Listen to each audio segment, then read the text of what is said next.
Two men journey to the bars and restaurants of Scandinavia to find amazing beers, always with the same question. Hey, what's on tap?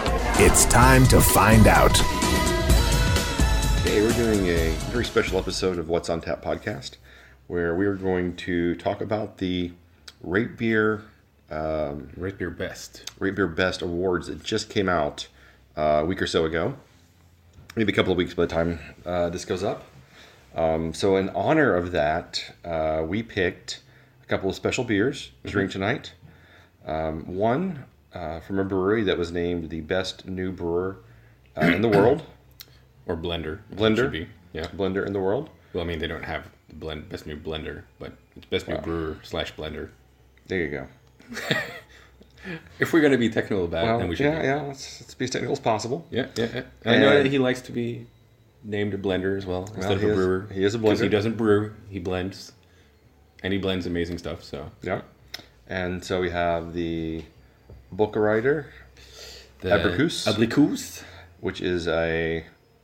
go ahead and describe it for us. Well, it says so on the back of the bottle. On the back of the bottle here, we have it as a blend between 1 and 2 year old lambic with fresh apricots, and it was bottled in December of 2015. Yep. It comes in at 6% alcohol by volume. Right. Yeah. Okay. So we're not going to really review the beer this episode. We're just going to kind of enjoy it and talk about it a little bit while we talk about the Rate Beer. The Rate Beer Best Awards. Yes, Best Awards. Yeah. Well, cheers. I know you're very excited about this. I'm also very excited about it. As we should be. As well we should be. The smell on this is really something else. Yeah. It's nice, tart, sour, apricot-y, fruity. There's really distinct apricot in the flavor of it. Mm-hmm. It's really good. So as a lambic, how does this hold up for you? Because I know you're a huge lambic fan, as your attic attest. Yeah, I guess that's the understatement of the year. Yeah, it's putting it mildly. No, I think this is excellent. I agree. I remember I had it at. I think I had this at CBC as well, actually. But I think at CBC, I thought it was a little bit. It might have been a little bit too young for me at CBC. Okay. This was about a year later, almost. Almost about 9 months. Almost later. So, but I'm gonna have to go back and have a look at my beer log and see what you thought of it. Yeah, I gotta see if I do think it was this one that I had. Yeah, it was this one that I had at CBC as well. But I thought it was a little bit too young then. Now I think this has matured into something really, really excellent. Okay. Do you think if you give it a little bit longer, it would get a little bit better, or are we kind of hitting it in the sweet spot? I mean, it's going to develop even further on bottle for sure for many, many years to come. But I think with the apricots in there, especially looking at kind of similar beers as well, like Cantillon Fifun, which also has apricots. I mean, with the fruit, it's going to hit a certain age, I guess, where the fruit is going to start fading off. But I think since this still has tons of apricot flavor and aroma, I think we're hitting this at a really good spot. But I mean, it's still going to be amazing for a couple of years out. We're still looking pretty good. But, yeah. I mean, and we don't know yet how this is going to age on bottle. So I mean, this might turn even better on bottle after a couple of years longer. Makes sense. Or we're hitting the peak right now. We just don't know. Yeah, because he's still, as you said, best new blender / brewer. Yeah. So still very young. Still just getting his name out there and getting established. So. Looking I would say he's quite well established by now. He just hit like the whole beer world by storm, basically. That's true, but he's also still trying to work out distribution and true. Getting his beers to market. I mean, they're not readily available at a lot of places. No, they are not. They are pretty hard to come by. Yeah, I think. Well, the only places I know of that do have him is obviously Cool Ship in Copenhagen, Akkurat in Stockholm. Yeah. And I believe they have him at the Verzekering tegen de Grote Dorst in Belgium. Of course, it just rolls off the tongue. Yeah. It's super easy to say. It completely is. I thought you were having a stroke for a second. No, No, I think those are the three places that I know of that have them. Yeah. Now, you can't buy bottles to go at Cool Ship. You can only drink on premises. No, yeah, exactly. Yeah. I think all of these places are only on-premise drinking. Okay. Well, the only way that I got a hold of these was actually from Ralph himself. So All right. that's how I got a hold of my bottles. Oh, nice. Yeah. I know there are probably people listening to this that are very jealous right now. Well, I mean, he brought a few bottles as well for distribution in Copenhagen through the Mikkeller web shop and through Kiosk. And I think I know Kiosk got, I think it was 4 different ones. Yeah. It was right after the Framboise Francia. It was like 2 days later they had them on the shelf and they were gone almost immediately. Oh, they were gone in like 2 seconds from the web shop. Yeah. So they ran out in 2 seconds. Yeah. I was able to grab one bottle of the peach lambic there as well. Okay. And I've got a few others as well. Okay. Well, great. Yeah. All right. Well, let's just go ahead and get into talking about the best places for beer. Yeah, sure. Now, we can't talk about the whole world, but we can talk specifically about Denmark and Sweden. Yeah. So we're doing talking about places where we've been and kind of our. Let's just talk about what they have listed as the best, and let's see if we agree. Yeah. Well, they have 6 categories for best places for beer per country: brew pub, restaurant, brew tap room, bottle shop, grocery store, or bar. Well, as we know, Sweden doesn't qualify for, I think, half of these because of the way our alcohol systems work. But Denmark, surprisingly, didn't have anything listed for brew pub. Oh, they didn't? They did not. So I was kind of surprised about that. It's kind of weird because, I mean, War Pigs should have been on there. I would have thought War Pigs would have been there as well, yeah. at least. But they were not there. That's kind of odd. When it comes to restaurant, they only had Ol og Brod listed. Rightfully so. I mean, have you eaten there? I have not eaten there yet. I've been there a couple of times now, and it's really is an excellent place for food and beer. Well, great. And especially for aquavit as well. Okay. Like the Nordic kind of schnapps. Yeah. I think they have I have no idea how many different variations of it they have, but they have a massive selection. Okay. And they all pair it with the different smørrebrød dishes that they make. Now, do you think that there should be another restaurant here other than just the Ol og Brod? Well, I mean, beer related. I don't really think there's anything that I can think of that would go on that list restaurant-wise. Yeah, it's a McKellar establishment, yeah. All right. And then for brew tap room, they only have Bruce listed, which is the Tuol restaurant. So, I mean, I wonder what they qualify or how they differentiate from a tap room and a brew pub. Yeah, I don't know, because it kind of feels like it'd be one and the same almost. Yeah. Well, because, Brews and War Pigs both do on-premise brewing. Yeah, exactly. They both have a large selection of their own stuff, plus other things. They both have a restaurant. Maybe the restaurant isn't completely attached to the tap room. Like, I know... Like when you go in there, there's a lot of tables around. Yeah. But it feels like the restaurant part is separate from the... Yeah, it does. From the tap room part. Yeah. So maybe that's the difference. Maybe that could be the differentiator. Yeah. But then I think it's weird that War Pigs is not on the brewpub list. Yeah, I don't know how many votes you have to qualify as a best. And War Pigs has been around for long enough that it should have been on this list by now. Oh yeah. Yeah. All right, for Bottle Shop, we have Olbutiken, McKellar and Friends. I'm sorry, they call it McKellar and Friends Bottle Shop, but it's just McKellar Bottle Shop. Yeah, at the Nørreport Torvhalene. Yep, and like I said, Olbutiken, and that was... Of course. Yeah. Both of those are really great bottle shops. Yeah. But Kiosk isn't on this list. Yeah, I was just going to say, I'm a little bit surprised that Kiosk is not on there. Yeah, because that is an amazing bottle shop. It is an amazing bottle shop. There was one more on this list, but I never heard of it. I couldn't pronounce it, and it was, I think, in Aarhus. In Aarhus? Yeah. I think they have a Mikkeller shop in Aarhus. Yeah, it wasn't a McKellar shop, though. But I think you can pronounce that by now.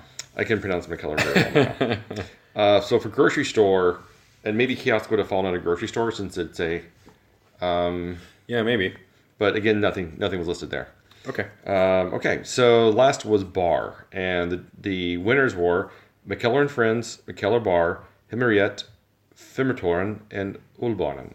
Cool. Anything that you... Anything I'm missing?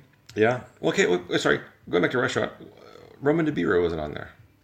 Oh, yeah, that's kind of interesting. Yeah. Because that's... well, we were there just a few weeks ago. Mm-hmm. That was an excellent meal. It was great food and a great beer selection. Yeah. And I mean, they had the Lord Hobo Brewing Company. Yeah. The Steelless Can, and we had was there a juice box? Mm-hmm. Yeah. Oh. I mean, those are excellent beers. Boom sauce is what we had. Boom sauce. Boom Yeah, sauce. Boom sauce. So yeah, that's kind of weird that it's not on there. Yeah. I'm trying to think of something. It feels like there's some other one. Yeah, it just feels like there should be other things on there for a restaurant. Anyway, coming back to bar, we have McKellar and Friends, of course. Great beer selection. I think about 40 taps or something like 40 that. taps, yeah. McKellar Bar, it's much smaller. Yep. Establishment. One. But again, it's 16 taps, I believe. I think it's 20. 20, really? I think so. Wow. It doesn't feel like they get that many on that wall. Himmeriet, which is amazing. We were just there for their 1 year anniversary. Yeah. Or not their 1 year, but their birthday anniversary. Well, it's the 1 year. It's only been around for 1 year? Yeah. Oh, wow. I thought it had been around for longer than that for some reason. Nope. Okay. Amazing bottle list. Yeah. It's an incredible bottle list. And they always have outstanding beers on tap. But then again, they only have 8 taps? 10? Always underestimating. Fermatoren, when I have no idea how many taps they have probably 20-ish. I think 22. 22? Well, there you go. But again, they always have really interesting stuff as well. Yeah. The only one that kind of is out of left field, I know I've heard a lot about it, and I've actually been there, is Ulbanen. Mm-hmm. And what do you think about them? I've only been there once, so I really haven't been there that many times. Mm-hmm. But when I was there, I thought it was totally fine. I mean, they had a good tap selection. I don't know if they have a special bottle list or something like that. I haven't really looked into it. Yeah, I mean, they're kind of what I call a second tier bar for the most part. I've only been there, I guess, once as well. And I didn't feel like they had anything I couldn't get pretty much somewhere else. Yeah. Mm-hmm. But maybe, I just need to follow them more and see more about what they're bringing in. Yeah. Definitely need to brush up on them quite a bit. Yeah. I think it's a nice, cozy little place. I think when you look at it, it doesn't seem like it's really a craft beer bar. Yeah, it does not. It looks kind of like a bodega kind of place. That's what I was kind of going for as well. Not entirely like the smoking indoors, old ladies and gentlemen bodega. Yeah, but it's kind of looks like a middle ground between a bodega and a normal bar, basically. Yeah, very much so. But then they have a really good tap selection. Yeah. All right. That covers Denmark, and really what it does is it covers Copenhagen. Yeah, because it's kind of like outside of Copenhagen, there isn't as much going on. But that's not to say that Aarhus doesn't have a lot, because McKellar's got a big footprint there, but they're just not as traveled. Fermatoren has Aarhus as well. Yeah. So, but they're just not as traveled as Copenhagen. So that could be one of the problems there. They just can't get enough votes overall to qualify. Definitely. I mean, there's also looking at Bornholm. Mm-hmm. There's the Pennyland kitchen and bar. Yeah. I've never been there myself, but I've heard tons of good things about it. So that's also a brew pub, I believe. Okay. And I think they make some rather funky, wild, and sour stuff. And they also have beer here. Okay. Yeah. Yeah. So it's from what I understand, it is husband and wife, and the husband does beer here stuff, and the wife is doing the Pennyland stuff. Okay. Yeah. Very good. Yeah.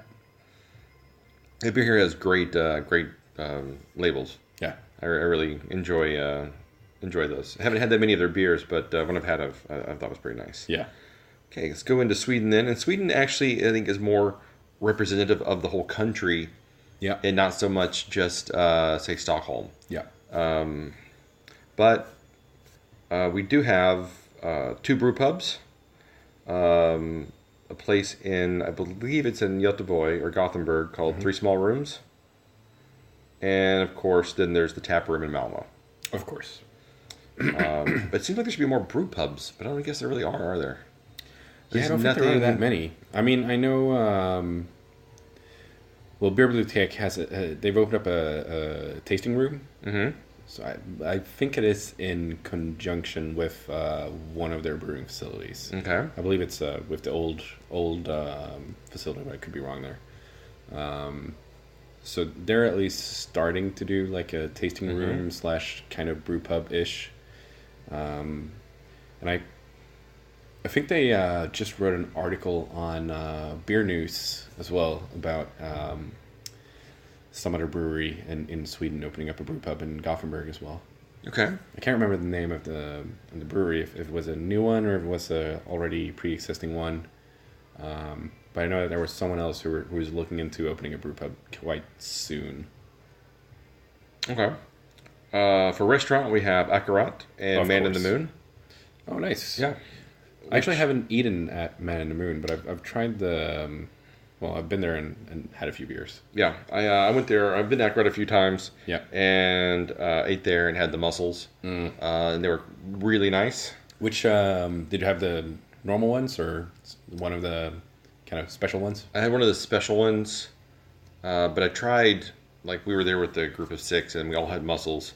One person had the Cajun-ish ones, which was quite nice. Had sausage and kind of cayenne pepper and stuff. Yeah. There was one that was done with like a smoked whiskey. Yeah, that's the one that I tried. I was not a huge fan of those. I love those. I'm not a big fan of smoked whiskey as well, so that's kind of the other thing. Another person had the kind of Asian-inspired ones. Okay. And I had the Weiss beer ones. Oh, nice. And those were really nice. I like them quite a bit. I want to try the Weiss beer one next. Yeah, it was really good. Yeah. But I think they're all... the normal ones are made with some sort of Belgian beer as well, right? I think so, yeah. Yeah. Which I think should be the general conception of Belgian Mulfriet. I would think so as well. Yeah. But you usually use white wine, don't you? I mean, it's kind of the normal base. It's like white wine and garlic, Yeah. something like that. But I mean, this is a lot better. Yeah. But yeah, their beer list is amazing. They always have at least one Cantillon on tap. Yeah. Although the rest they have the Bokkereyders as well. Yeah, they have the Bokkereyders, and they just have a huge, crazy cellar list. Their of vintage stuff. Yeah. vintage list is amazing. Yeah, and you're gonna pay a bit for it too.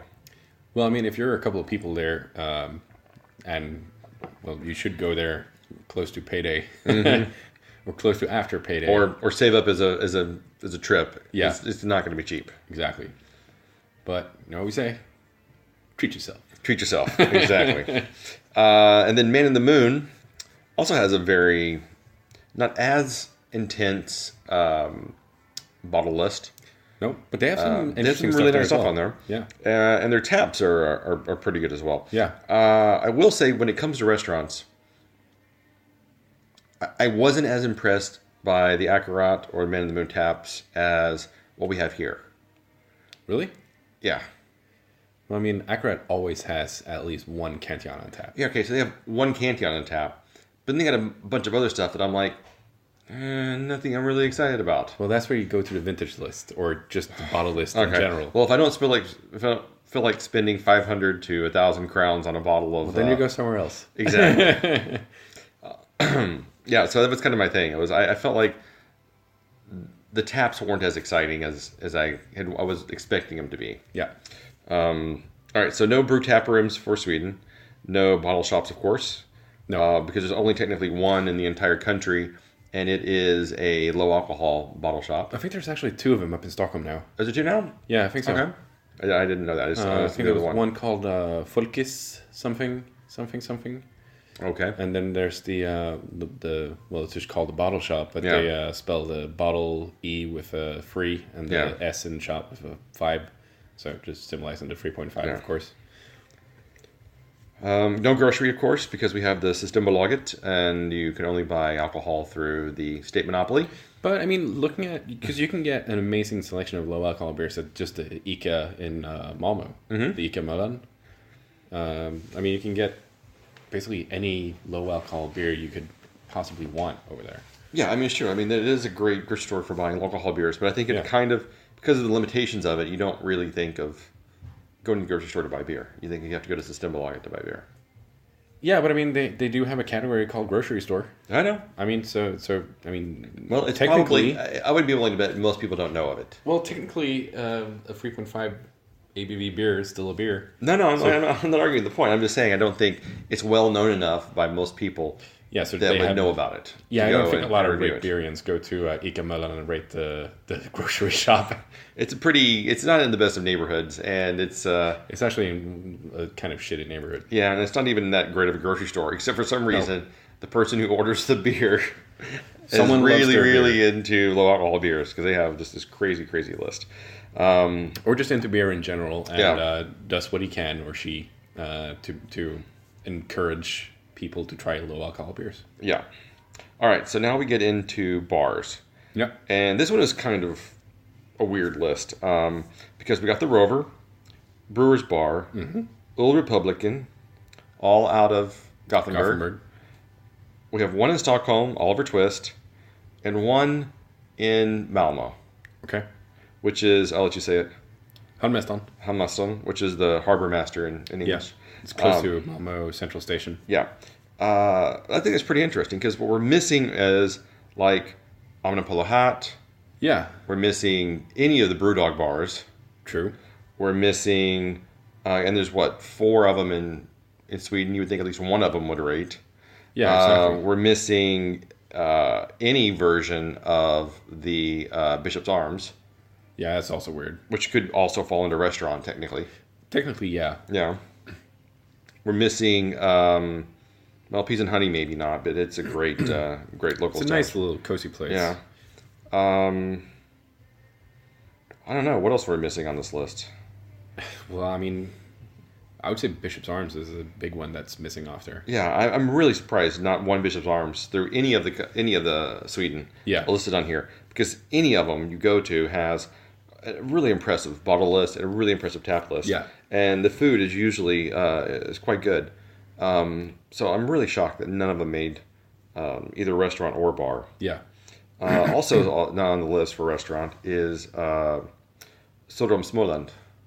Oh, I haven't been there yet. It's really good. I've heard really good things about the food and the taps over there as well. Really great tap list, a nice bottle collection, and just really nice food. So, I really got to visit that place. And also Beer Ditch isn't on here. I would have thought that would have made the list. Yeah, that's actually really weird. Yeah. I mean, that is one fantastic place. Because Hammarstjärnan is not that... It's not open all the year round. I think they are open year round now. Are they now? Yeah. All right. And it's not that well traveled. I mean, it's never that busy when I've been in there. Even during the summer, when they've got the great outside seating, still not that busy. So I don't know what's up with that. That's just such a weird inclusion on the list. I feel it's really weird that that place made the list and Beer Ditch did not, for example, or the Brewdog Bars or the Bishop's Arms. Well, here's an interesting thing: Taproom and Hammarstjärnan are both on there, and they're both owned by the same people. Yeah, well, I mean, they're both Malmo Brewing Company owned. Right. So maybe some sort of weird connection going on there. I don't know. Well, I don't think so. I mean, Taproom should definitely be on the list for Brewpub. I'm not saying that they shouldn't be on the list. I'm saying maybe one brought up the other one. Maybe. It's possible. Yeah. But I think there was, well, at least to me, there's a lot of other places that would fit that list better before Hammarstjärnan. Yeah. The bar selection, at least. I completely agree on that. Yeah, like I said, I'm really surprised that none of the Brewdogs are on there. Yeah. Because, I mean, they're doing quite a lot of interesting tap takeovers now as well. Oh, yeah. They always have a great tap list. Yeah, and just recently they had the big Cigar City takeover. I mean, I don't think we've ever seen that in Sweden before. So I think that's really weird that they're not on there. Yeah. All right, so that kind of covers the best places for beer in the area. Refill a little bit on this. Yeah, let's have a little touch up on the apricot. On the apricot. Just go ahead and top it up. Keep going. A little more. Oh. Calm down.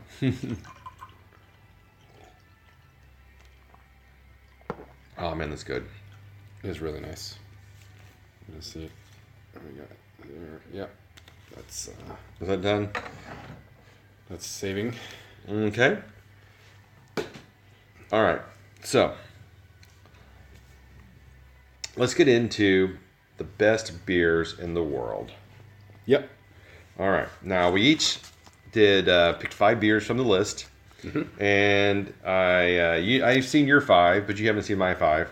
That's true. But I think this is very telling of our likes and how we approach beers and what we look for when we go to the bars. All right. This is going to be exciting. Exactly.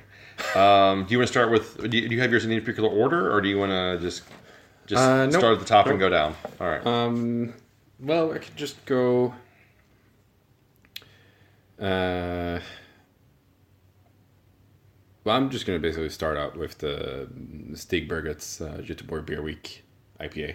Yeah, that one is technically. I mean, I didn't include. I put it on my list to talk about. Yeah, but it's not in the top 5 that I picked. Mm-hmm. I think it's a great beer. I absolutely love this beer. It's first of all, it's an amazing beer, right? Yeah. And second of all, what I think is really interesting about it is the fact that that a brewer from Sweden made a American IPA that just like wrecked a lot of American-made IPAs as well on that list. Yeah, and then they have, and Supergets is, I mean, I don't know how long they've been around, but they feel like they've only been around for, I think I've never really noticed them before the GVG Beer Week came out. Well, I mean, but they haven't been around more than a couple of years, really, have they? That really put them on the map, no? To be honest. Well, at least for, I guess, a lot of people, at least. I mean, I've tried, like the Promenade Porter before, which is solid beer as well.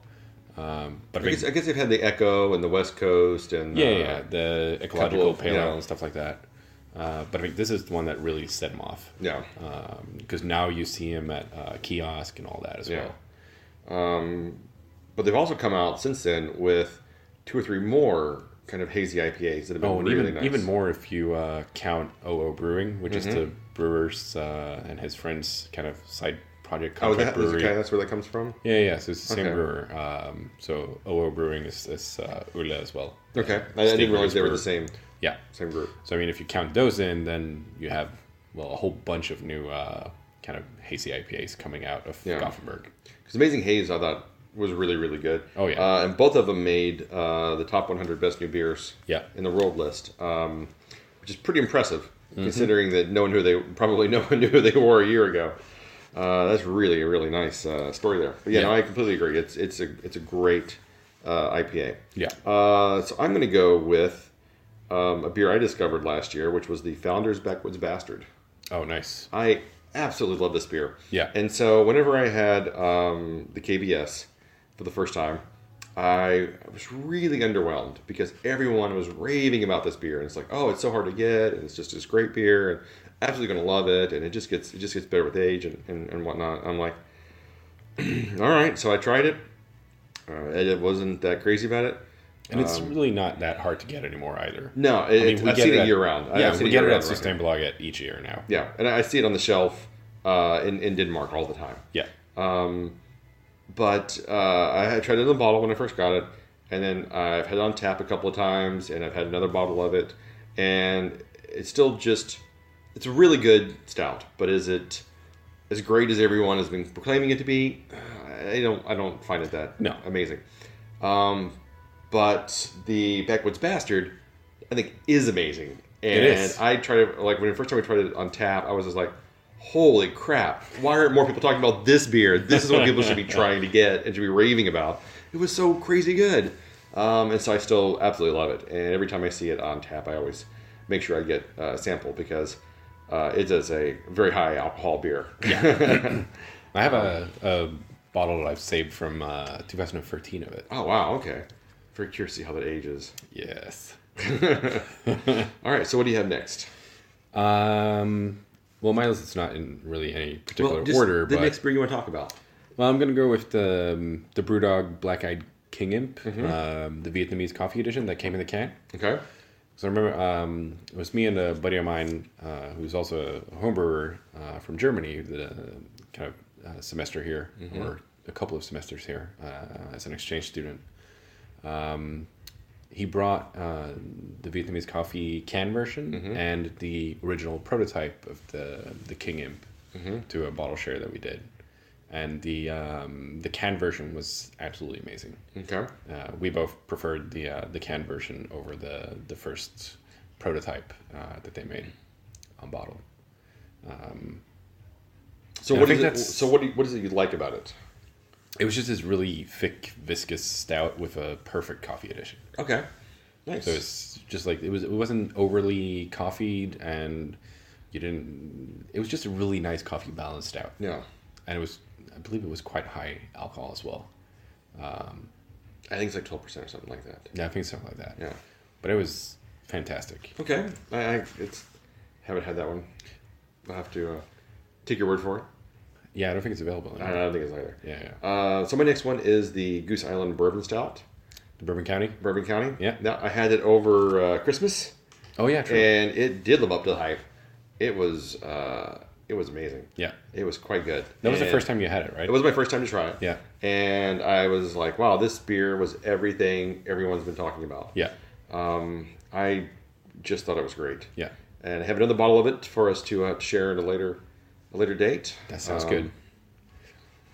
That came out, I believe it was in 2012 that Systembolaget actually got a big allotment of it. Really? Yeah, so you could find it readily on the shelf at Systembolaget for, I think it was some ridiculously low price as well. It's like 50 kroner or something like that. Mm. So I had... That is crazy. I know. I bought a bunch of them, and I think I had my last 2012 bottle, I think, summer of 2016 or something like that. Oh, wow. Okay. So I'm a little bit sad I didn't have any left, because it would have been fun to try them side by side. Yeah. And it wasn't expensive. You could find it between $12 and $20. Yeah, it's not an expensive beer. So it's not crazy expensive. It's not until you get up to the crazy variants of it. Yeah, those get really expensive really, really, really quick. Yeah, I think the rare is like $60. Yeah, they were selling it. One of them, it was came in a wooden box or something. And it was like $60 a bottle. Yeah, that's the rare. People were just kind of like, they were really balking at that price. Yeah, it sold, but people weren't happy about paying that much for it. Did you have opportunity to buy that one? No, it was only sold in the north. So I think up around the Chicago area. So I wasn't able to. Yeah, I wasn't able to get one. Yeah. All right. So what do you got next? Well, next on my list is going to be the Driefontein and Hommage. Okay. So we were really lucky to, I think they released about 300 bottles at Systembolaget. Yeah, there was a year or 2 years ago. Yeah, there was a ton of stuff at one point. Yeah. And then it just kind of like, by the time I figured out what was going on, it was all gone. I was like, oh dude, that one was gone in a second. Yeah. The book button turned green. And I just managed to click it once, and it just said 0. Wow. That one, I think that's one of the fastest, outselling releases for the web releases at Systembolaget. It was intense. I bet. But I'm really happy that I got one of those, and I've had it before as well. But it's just a perfectly balanced lambic with raspberries. Okay. Yeah. That sounds great. I love... Well, I've still got my bottle upstairs. Well, let's break it out then, man. What are we doing? Dude, pour this out and get some of the... Okay. Let's finish drinking this, and then we can go to that. And then we can. Yeah. All right. So, my next is the Omnipola Noa Pecan Mud Cake. I knew that was going to be on your list. It has to be on my list. I absolutely love it. It's an amazing beer. It is an amazing beer. But I'm not going to talk about it, because I want to ask you another question instead. Oh. So you had a choice between the Noa Pecan Mud Cake and the 1050 barrel aged. Which would you pick? Oh, 1050. 1050? Yeah. I thought you would say that. Yeah. Yeah. For sure. Okay. Especially if it's the barrel aged 1050. Yeah, because the barrel aged 1050 was also on the list of the 100 amazing. best beers. Yeah. And it's really, really great. And I was just kind of curious on which one you would pick. I kind of felt like you would go 1050 barrel aged. I love 1050. Over the Noah Pecan. Yeah. No, I love 1050. Whereas I think I would still stick with Noah Pecan. You would? Yeah. Well, that's good, because then you can get the Noah Pecans, I'll get the 1050s, and we can just share. Well, the good thing is that the 1050 comes out next week. It does? And the Noah Pecans come out in June. Oh. So there's plenty of time to to get both. So that's a real win there. Okay. So Noah Pecan is just, I think it's what Omnipolo does best, are these great stouts. Yeah. I know you haven't been crazy about their more... Well, the Noah Pecan, they don't go overboard in all the different flavorings. Yeah. So I think that's why that works for me as well. Because as soon as it turns into these kind of weird... blueberry coconut, toasted marshmallow with maple syrup and all that. Twinkies and bacon and... Exactly. As soon as someone makes a Twinkie bacon stout, I'm out. I would drink the shit out of a Twinkie bacon stout. I've never had a Twinkie, so I don't know what that is. It's a horrible sponge cake and vanilla cream concoction. But at the same time, it's delicious. Good to know. I'll bring some Twinkies back next time I go to the States. Oh, excellent. Okay.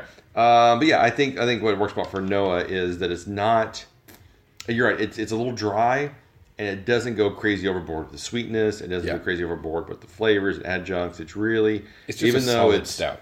Right, even though it's like a crazy name, Noah Pecan Mud Cake, it makes you think it's going to be, this is going to be really chocolate, syrupy, sticky, sweet, but it's completely not. No. Just all around great balanced stout. Yeah, it just feels like a kind of a... I would probably describe it as a thick, kind of leaning towards the chocolatey side stout, rather than like the normal roasty side. But then with the addition of like the pecan nuts. So I mean it's just a chocolatey normal stout with the addition of pecan nuts. Yeah. Instead of being a kind of chocolatey normal stout, but with 4 or 5 different adjuncts added to it. Yeah. So I think that's why that works really well for me. And I will say it's one of the few times where I actually prefer the original over like the barrel aged version. Oh, I agree. Yeah. I think the normal one was a lot better than the barrel aged version. Yeah. All right. So what do you got next?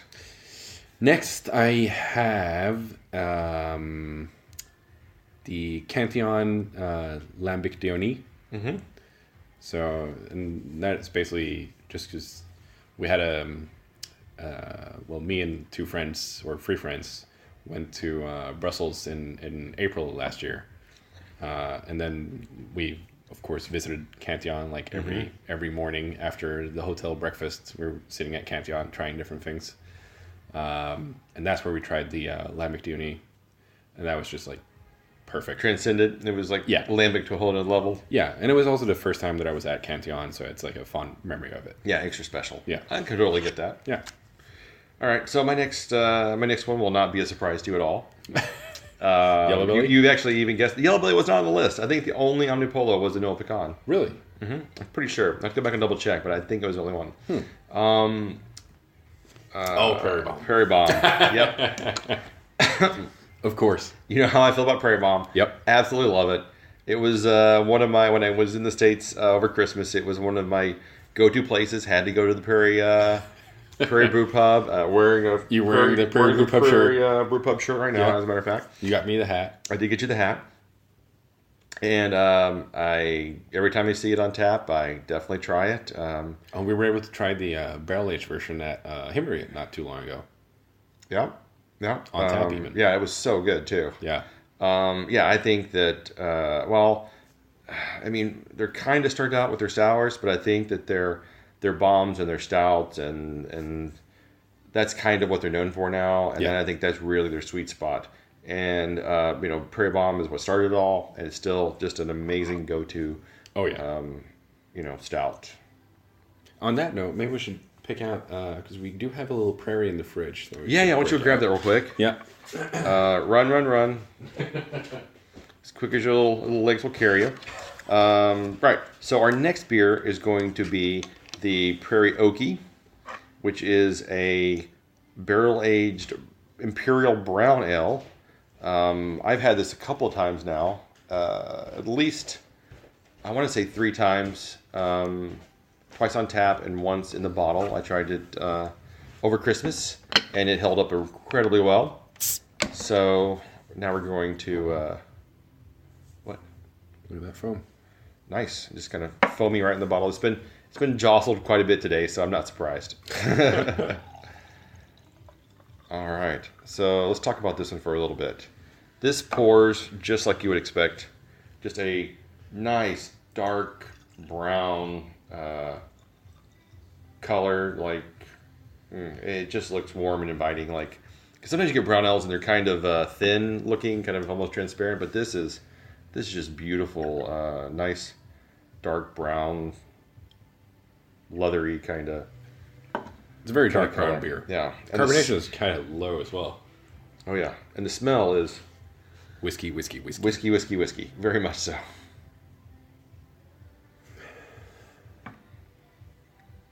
All right. Nice. Cheers. All right. Cheers. What's the ABV on this? Do we know? A lot. 12%.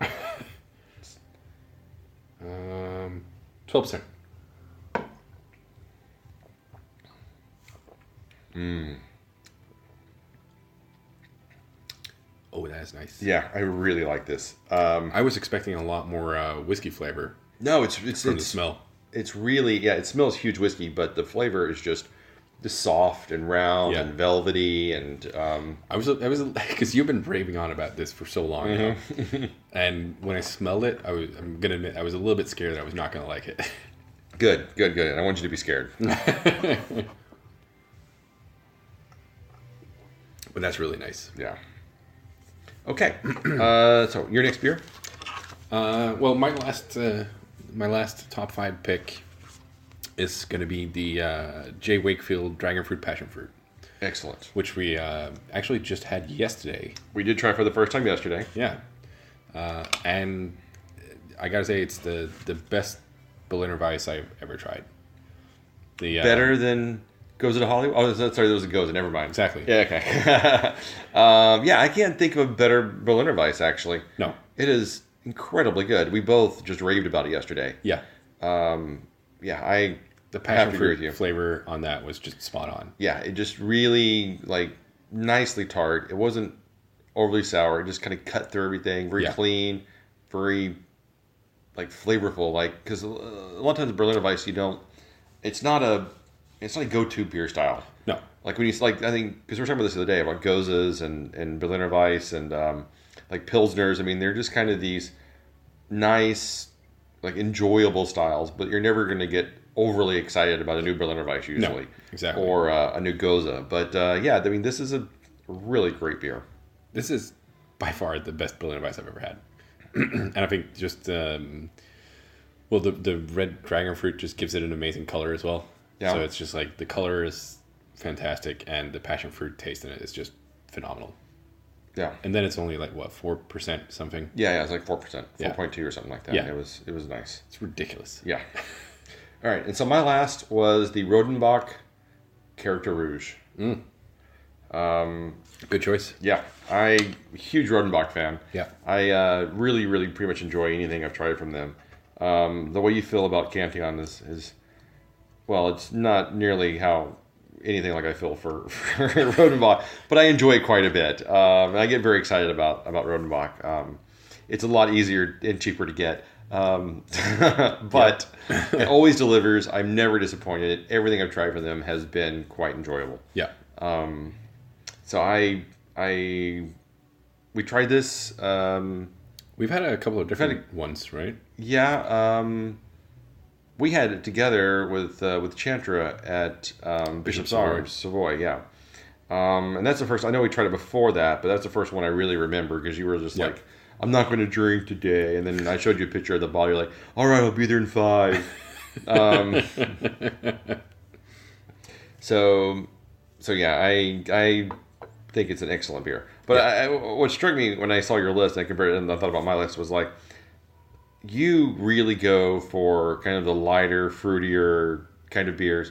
And I'm going much more into heavy, heavy full stouts. body stout kind of stuff. And I don't know if the difference is I just had more access to these as compared to those, or if I'm just really into this stout mode right now, and I'm just really enjoying a lot of really heavy. You're probably into full body stout stouts. Yeah, it's Probably into kind stout of what I'm thinking as well. Yeah, because that's basically what I was doing. Like I guess a year and a half ago. Yeah. Then I was just full on into everything 15% and up. No, I totally appreciate that, and I really like stouts, but at the same time, I love a good sour too, and I love a good Berliner Weiss, and I love, something that's going to cut through and just get kind of something bright and sparkly. Because the problem with these, 12, 15, 20% alcohol volume beers is you can't have a lot of them, and they're really flavor impactful, and you kind of need that something else to help cut through that. You need a palate cleanser once in a while. Yeah. All right. That's why it's excellent to do bottle tastings where you have a couple of stouts and a couple of sours. So you do like 2 stouts and then you cut it off with a sour and you get back onto stouts again. Yeah. I think those are a good combination. Definitely. All right. Well, there's this one beer that's on the list like every year. I'm sure a lot of them are, but this one is in particular I find kind of interesting, and that's the West Verletten 12. Oh yeah. What do you think about this beer?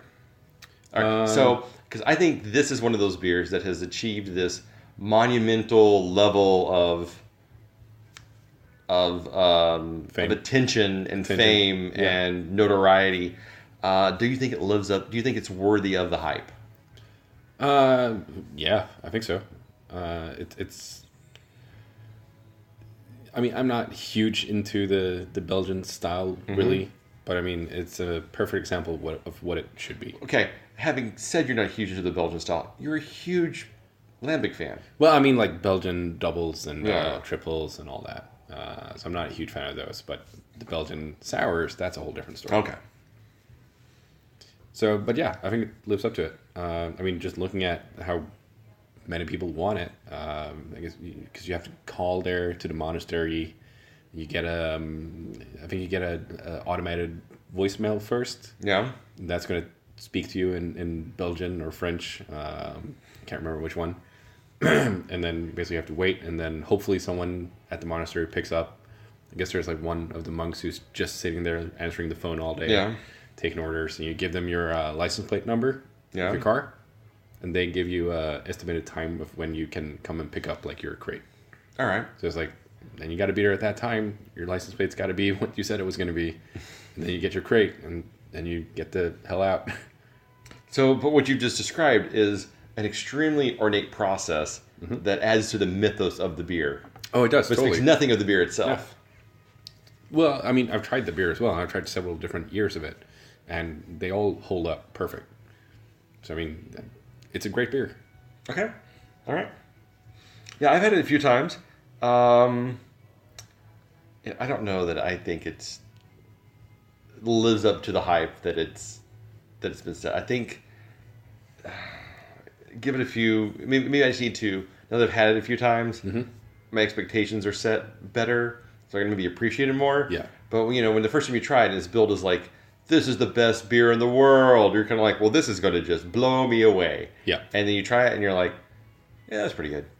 But I think it's, to be honest, it's the same as, for example, if you say Pliny the Elder.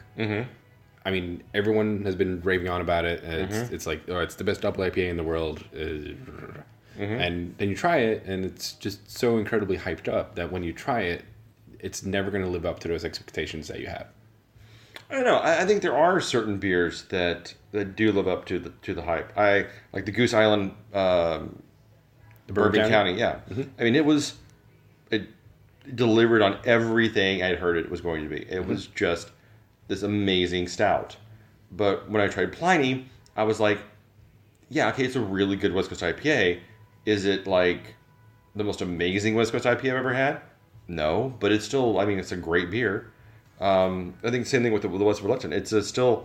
The 12 is still a great beer, but is it this incredible, monumental beer that I think it's kind of been overhyped to become, and I don't think it's that. Yeah, I think that's kind of what my point was. Yeah, but I think it's a little bit what I wanted to get to with the planning as well, is that, I mean, it's not the most out there or experimental double IPA that exists, but style-wise, it is a perfect rendition of what that style should be. Okay. So I think it's probably the same kind of case with the Westflattern. Style-wise, it is probably as good as you're going to get. Yeah. But it's not going to blow your mind in some kind of way out there, experimental kind of way. Yeah. Fair enough. All right. Well, let's go ahead and wrap this up.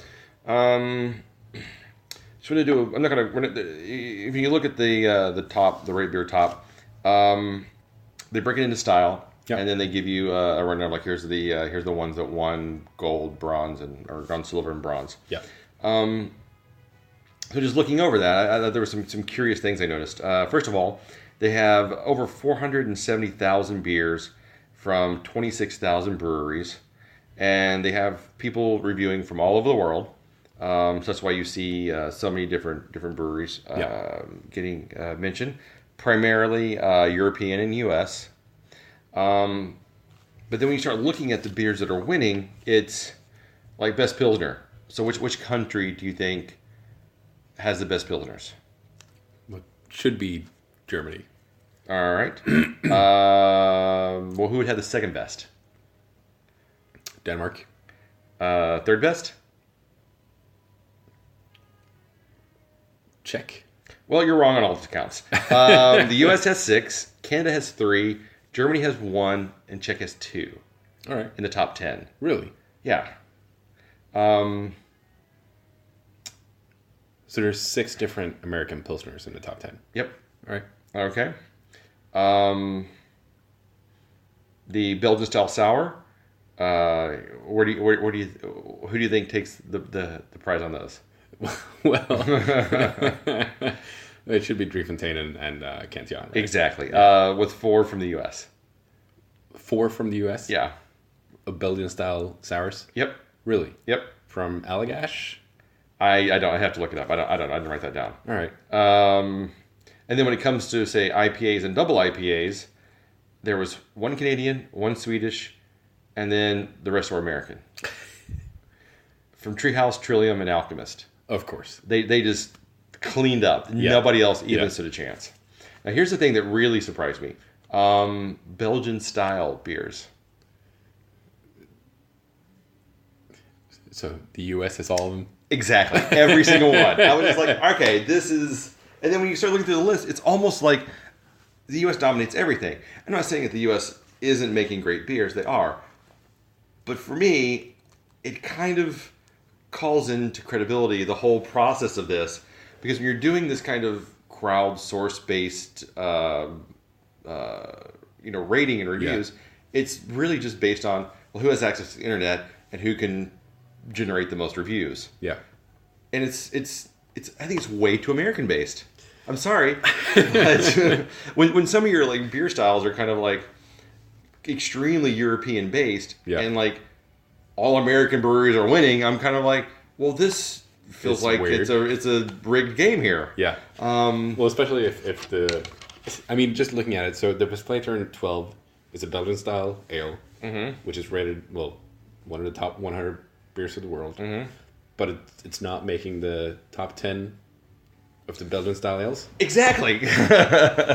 So it's like, wait, but then how can it be one of the top 10 beers in the world, or 100 beers in the world? Yeah. It doesn't make any sense. It doesn't. That's why it's very confusing on how they come up with these things. And we talk about best pilsners in the world.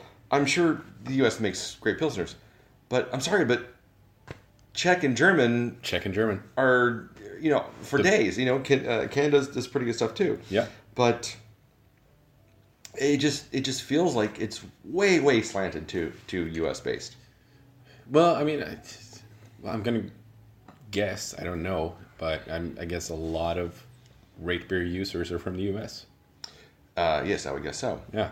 So, how do you feel about crowdsourced reviews like that? I mean, where everyone is a critic. Oh yeah. how much credibility do you put into rating systems online, such as Rate Beer or Untapped? It's not like these people are professionally, you're really taking aggregation of the norms and combining them all together. It's kind of what we've been... So we broached the subject of Untapped before, right? Mm-hmm. Where it kind of like everyone who downloads the app suddenly thinks they're a BJCP judge. Mm-hmm. Everyone's Cicerone now. Exactly. Suddenly, I mean, with the download of the app comes the whole Cicerone education, right? Mm-hmm. So now you're an expert. You can rate everything to the teeth. Mm-hmm. And I do think it's kind of... It can become kind of frustrating when... I mean, I've seen some weird or some actually terrifying examples of like how one person at a beer festival has clearly mixed up his taste glasses. Mm-hmm. So it's like so his two ratings are like a coffee stout and brown ale with something else. Mm-hmm. I can't remember what the styles were. But so he's rating the coffee one, saying that it's weird that this is a coffee stout because it doesn't taste that much like coffee. Mm-hmm. And then he's rating like the brown ale. It's like they should have said that there was coffee in this. And the ratings were coming like right after each other. Yeah. So I mean, and I guess there's of course there's alcohol involved and there's festivals and stuff where you try a bunch of shit. But it's just like if you're, it is still like the basically the livelihood and the reputation of that brewery that you are destroying and destroying in a bit. So it's like, well, I don't know. It's a tough subject, but it's like if you obviously don't know what you're doing, then you should probably think about that you are actually playing with that breweries and that business reputation. Especially if you're dealing with really small local brewers, sure, definitely. So it's I mean, it's both good and bad, like most things. It's of course good to get crowdsourced ratings on your stuff to know if you're doing well or not. Yeah. But when you're getting downrated because, for example, some person doesn't like that style of beer, then I think you're getting into a kind of a different thing altogether. So it's like, so your personal preference is that you do not like this style of beer. Yeah. But it's a perfect example of that style of beer, but still you're rating it at a 1 or a 0.5. Right. Which is kind of, I mean, that's unjust to the beer in that brewery. I mean, what I always do is if I don't like a style, and I know I don't like that style, I know that it's the style that I have a problem with, then I just don't rate that beer. Like, say, a mole beer. Stout or a pumpkin beer. Yeah, a mole stout. Yeah, you really... Mole stout is like my thing that I've tried it a couple of times now. I know I can't do that style, so I'm still going to check it in, but I'm not going to rate it. Yeah. Because I don't want to bring that brewery's reputation down just because I don't care for that style. So, I mean, it might be the best mole stout. It's fun watching you try it. Yeah. It might be the best mole stout in the world, but I just don't like that style. Yeah. No, I completely understand. And I'm pretty much the same way. I try to be really objective when it comes to reviewing beers. And even if it's a style I don't like, I try to go, all right, I really don't like this style, but like, why do other people like it? And what am I not getting out of it? And then I try to be at least fairly objective about things. I won't just go and trash something because, I don't like this style. Like, I don't like pumpkin beers. First of all, I'm not going to drink pumpkin beers to begin with. But if I was to drink one, I wouldn't just go, pumpkin beer, 0.5. I would, try to be objective, especially if I want to be, if I consider myself someone that is reviewing beers, I need to be, objective and be able to rate things accordingly. And I think a lot of people don't think about that. I would say most people don't think about that. Yeah, probably. All right. Well, anything else you want to say about the rate beer? I think it was actually nice to see that one of our local new breweries in Malmö actually made the best new brewer in Sweden. Yeah, Helia. Yeah. That was really cool. That's really cool. Yeah. We'll have to have him on and talk about that. Yeah, we should talk do about what he's doing. We should do. Well, by the time this comes out, we've been doing our first brewery sessions episode as well. So we should do a brewery sessions with Michael at Hilly as well. Definitely. All right, congratulations to everyone that did win. Yep. You are well deserved, because I have to say that list is impressive, and there are some amazing beers out there, and some great, incredible brewers. And if nothing else, I do think that the Rate Beer Awards does raise awareness of beer. It does bring notoriety to maybe some breweries that people haven't discovered yet, or maybe some styles people have never heard of before. Yeah. So, excuse me. I think overall it's a really great thing, and I look forward to seeing what comes out next year, and what'll win next year. Oh yeah. All right. Well, thanks for listening. I'm sorry if this droned on a little longer than our normal episodes, but I thought it was a lot of fun to talk about and just kind of recap what happened. Check us out on Facebook, Instagram, Stitcher, iTunes. There you go. What's on tap podcast.com. And give us a review. Let us know what you think of the show, and we'd love to hear feedback. Yeah. So until next time. Cheers.